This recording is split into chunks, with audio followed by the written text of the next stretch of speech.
¿Has escuchado la expresión de zurdo clásica de la vivienda es un derecho? Bueno, Irene Montero desde España sacó un video hablando de 5 medidas para bajar los niveles de precio del alquiler en España. En este video te voy a mostrar algunas de las reacciones de Irene Montero y un argentino que viene del futuro que nos va a decir cómo eso es una tremenda estupidez. 5 medidas para bajar el precio de los alquileres. Cuando un zurdo te dice que van a bajar los precios, ya me da una mala espina. Primera, hay que intervenir el mercado de la vivienda y topar el precio de las viviendas. Los alquileres no pueden superar un cierto precio porque sobre la vivienda tienen que aplicarse las reglas de los derechos y no las del mercado. ¿Por qué? A ver, vamos por partes. Primero, ¿de dónde sale esta concepción de que la vivienda sería un derecho? O sea, ¿por qué tú vas a tener derecho a que los demás? Porque cuando uno dice que uno tiene derecho a algo, significa eso, ¿no? Que los demás te lo paguen. Porque si no, ¿a quién yo le exijo el derecho? Me imagino que al Estado. ¿Y el Estado qué hace? ¿Le saca la plata a todos los demás para darte una casa a ti? ¿Por qué va a ser un derecho una casa? O sea, ¿en qué momento empezamos a decir que cualquier cosa que necesitamos es un derecho? Porque este es el tema. ¿Dónde para esto? Porque ¿por qué la casa es un derecho y la comida no? O, no sé, la calefacción. En invierno la calefacción debería ser un derecho, entonces no hay que cobrar por la luz y el gas. No sé, digo, o sea, esto es como interminable. Bueno, eso es punto uno. Y segundo, cuando ella dice que hay que ponerle un tope al precio, ¿no te suena esto como a, bueno, fijemos el precio de la luz, no va a pasar nada? Porque es exactamente eso. Cuando el Estado ha intentado durante, no sé, 1000 años, intentar fijar los precios, siempre pasa exactamente lo mismo, siempre. Es decir, tú fijas un precio y se genera escasez, básicamente. ¿Por qué? Porque, y esto pasa en cualquier cosa que tú quieras fijar. Si tú fijas el precio de un litro de leche y tú dices, bueno, a partir de ahora va a costar 500 pesos, el productor te va a decir, pero a mí me cuesta 700 hacerla. Y el Estado te va a decir, papito, ¿yo hablo japonés o qué? 500 pesos. Entonces el productor te va a decir, ¿sabes qué? Ándate la concha de tu madre y no va a producir. Entonces, o no produce y nos quedamos todos sin leche, o produce y la vende en el mercado negro. Siempre va a pasar lo mismo. Entonces, el Estado cuando quiere fijar el precio de la vivienda, lo único que va a generar con eso, y esto ya pasa en países como Alemania, en ciudades como Berlín, por ejemplo, o en algunas partes de Nueva York, donde han intentado fijar los precios, lo que pasa es que los dueños de la vivienda abandonan completamente las viviendas, porque no les sale a cuenta estar arreglando esas viviendas, haciéndole mantención a las viviendas, si no pueden poner el precio que ellos necesitan, el precio de mercado. O sea, eso definitivamente no funciona y genera además más escasez de viviendas, lo cual a la larga hace que terminen subiendo los precios. Segunda medida, obligar a los fondos de inversión y grandes tenedores a poner al menos la mitad de sus viviendas en alquiler social. Tercera, prohibir... A ver, lo que está diciendo es que a los grandes grupos de interés, hijos de putas y neoliberales, que tienen fondos de inversión, que compran muchas viviendas para hacer negocio, tienen que poner el 50% de las viviendas que compren para viviendas sociales, que son viviendas baratas. Entonces, ¿qué genera esto? Que no sea negocio, básicamente. Si yo tengo que comprar 100 viviendas y 50 las tengo que poner a un precio que no me va a rentar nada, no compro nada, me voy a otro país. Entonces, ¿qué pasa con eso? Baja la demanda por vivienda, ¿verdad? Entonces, como baja la demanda, van a dejar de construir, van a construir menos. Eso es un poco lo que pasó en Chile, cuando pusieron el IVA, por ejemplo, que significa subir los costos. Suben los costos, te baja la demanda, porque suben los precios, y al final se construye menos. Y es un círculo vicioso, donde cada vez se construye menos, te sigue subiendo la cantidad de gente que necesita una casa y siguen subiendo al final el precio de las cosas.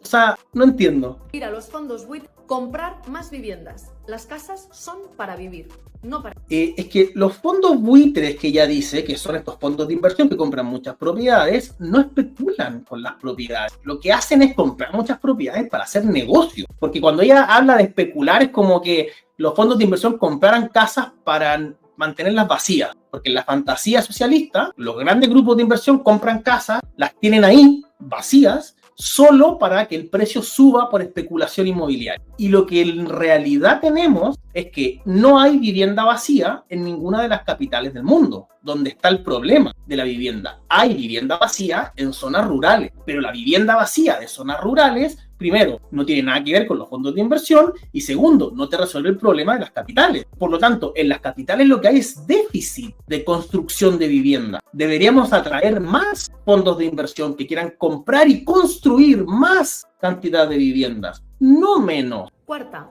hay que limitar el crecimiento de los alquileres turísticos porque los alquileres turísticos inflan los precios de la vivienda de forma artificial. Hasta que no haya casas dignas para todas las familias, hay que prohibir abrir más.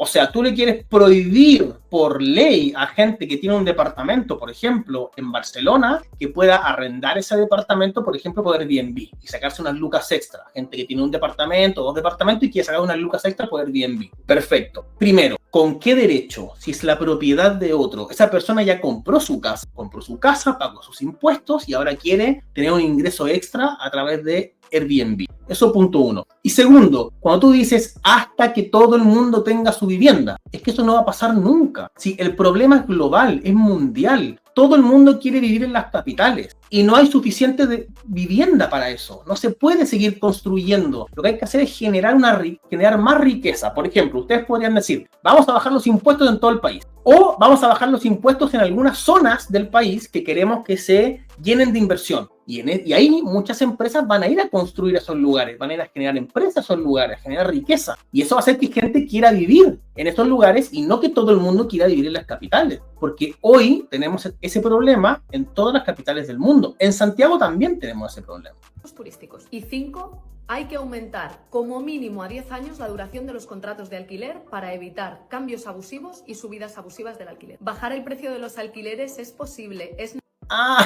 10 años. O sea, el contrato mínimo de arriendo va a ser a 10 años para que el dueño no pueda subir el precio de su vivienda. Entonces, por ejemplo, tú tienes una vivienda que cuesta X. El día de mañana te construyen un metro ahí, ¿ya? Y tú tienes a un huevón metido ahí que le estáis cobrando 1/3 de lo que realmente vale el arriendo. A ti te suben las contribuciones, porque efectivamente el metro sube la plusvalía de tu propiedad, pero tú no puedes subir el precio porque tienes un contrato fijado de 10 años. En la mente de Irene Montero, eso es una buena idea. ¿Saben lo que va a generar eso? Mercado negro. La gente va a arrendar los departamentos sin contrato, porque nadie quiere hacer un contrato de 10 años y después no puede subir el precio, Irene Montero. Bueno, en Argentina todo esto ya pasó, porque Argentina más o menos viene del futuro, ¿no? Bueno, veamos qué nos dice un argentino respecto de este tema. Nueva ley de vivienda. ¿Notas algunas similitudes con las leyes de vivienda que puede haber en Argentina? Sé que es la misma que la de Argentina. Yo que tengo inmobiliaria, la verdad que es muy compleja porque cada vez hay más demanda y menos oferta. ¿Ha conseguido el efecto contrario de lo que se pretendía? Tal cual, el efecto contrario. O sea, hoy publico una vivienda en alquiler tradicional y a las 2 horas las tengo que dar de baja porque tengo una lluvia de consultas y tengo que decidir a qué familia dársela.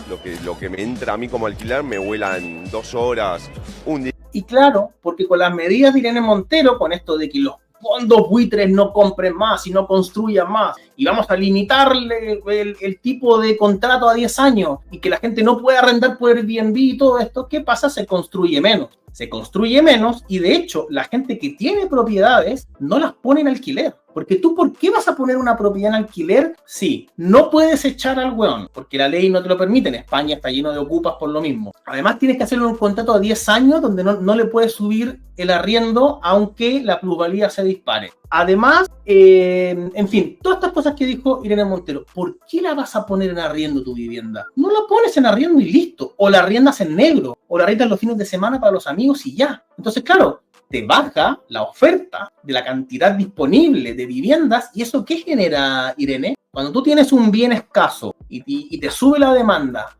¿qué genera eso? ¿Suben o bajan los precios? Un día máximo. Se está debatiendo una nueva ley porque hay muchos dueños que o lo sacan del alquiler o lo ponen en venta o en alquiler temporario o lo dejan vacía directamente. Obvio, lógico. Pero bueno, esto no nos sorprende de Irene Montero. Hagamos un repaso por algunas de las cosas que ya sí sabíamos de Irene Montero. Mira. La vivienda, que es un derecho fundamental, en la medida en que si no tienes una casa en la que vivir, hay otros muchos derechos a los que no puedes acceder, tiene que ser garantizada. Y bueno, la comida también es un derecho entonces fundamental, ¿no? Una televisión nutrición, el acceso al ocio, al final son todos derechos fundamentales acá. En toda Europa. Y ahora mismo una de las grandes amenazas para garantizar el derecho a la vivienda tiene que ver con que en todos los estados de la Unión la vivienda se entiende no fundamentalmente como un derecho, sino con un bien con el que los fondos buitre, los grandes rentistas pueden especular y pueden hacer negocio.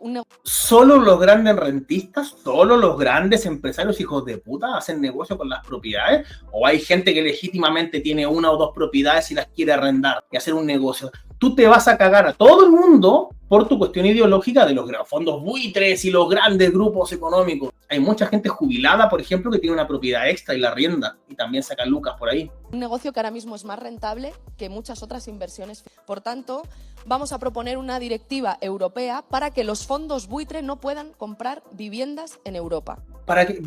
Es que esto es lo que los zurdos hacen en todos los países. Y en el chat, porque hay un chat, porque estamos en vivo todos los martes y viernes en la tarde, y en el chat me dicen algo que es clásico del pensamiento zurdo, que es derecho a correr como Usain Bolt. Y es exactamente eso. Los zurdos son capaces de prohibir la gravedad para que todos tengamos derecho a volar, weón. Es que es increíble. Ustedes creen que por decreto pueden controlar cosas que son incontrolables. Incontrolables, digamos, por la fuerza. Que se controlan de forma espontánea, por oferta y por demanda. Si tú quieres que los precios de la vivienda bajen, tienes dos caminos. El primero sería aumentar la oferta de vivienda disponible, o sea, construir más. Así nomás, construir más capitalismo.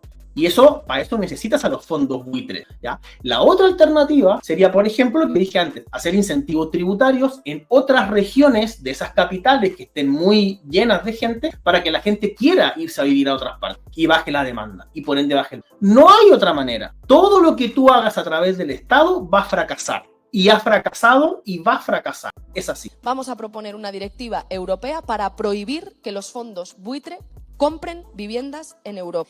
Y también esa directiva nos puede permitir regular los precios del alquiler. Es decir, establecer, mediante una directiva europea, la prohibición a los fondos buitre de que compren vivienda en el territorio de la Unión Europea y también que el precio de los alquileres no pueda superar en ningún caso el 30% de la renta de ninguna familia.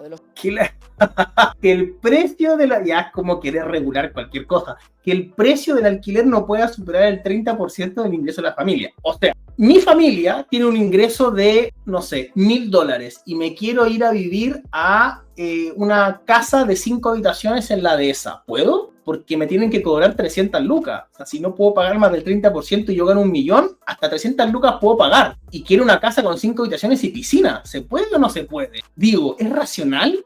Ingresos de ningún hogar.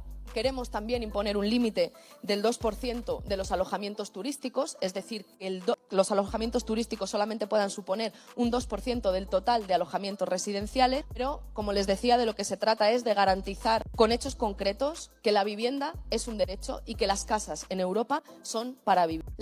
Para que te hagas una idea, este tipo de medidas en España existen. Es decir, los legisladores españoles en el gobierno socialista de Pedro Sánchez, y de esto hay denuncias en internet, lo puedes encontrar, les están quitando, entre comillas, propiedades a gente que tiene, por ejemplo, una casa en la playa. Dicen, no, usted no puede seguir arrendando esto como casa vacacional. Ahora va a venir una familia a vivir acá y usted la tiene que alquilar. Y la tiene que alquilar con estas condiciones. Así nomás, casi como una expropiación. Esto es lo que hace el socialismo. Bueno, sigamos viendo algunas cosas de Irene Montero. Pero claro, esto de nuevo no me extraña de Irene Montero, porque lo más brutal que yo he visto de algún político en cualquier país del mundo, de hecho, viene por el lado de Irene Montero, que es...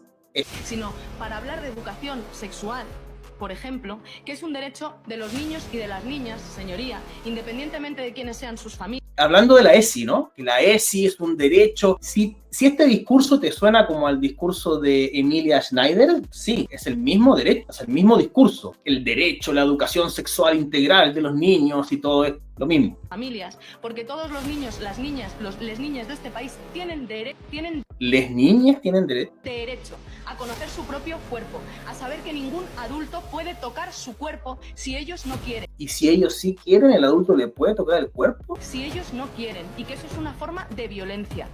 Tienen derecho derecho a conocer que pueden amar o tener relaciones sexuales con quien les dé la gana, basadas, eso sí, en el consentimiento. ¿Escucharon, no? Te lo voy a poner de nuevo por si se perdieron. Escuchemos un segundo de nuevo. Mira lo que dijo. Mira. El adulto puede tocar su cuerpo si ellos no quieren. Si ellos no quieren, y que eso es una forma de violencia. Tienen derecho a conocer que pueden amar o tener relaciones sexuales con quien les dé la gana.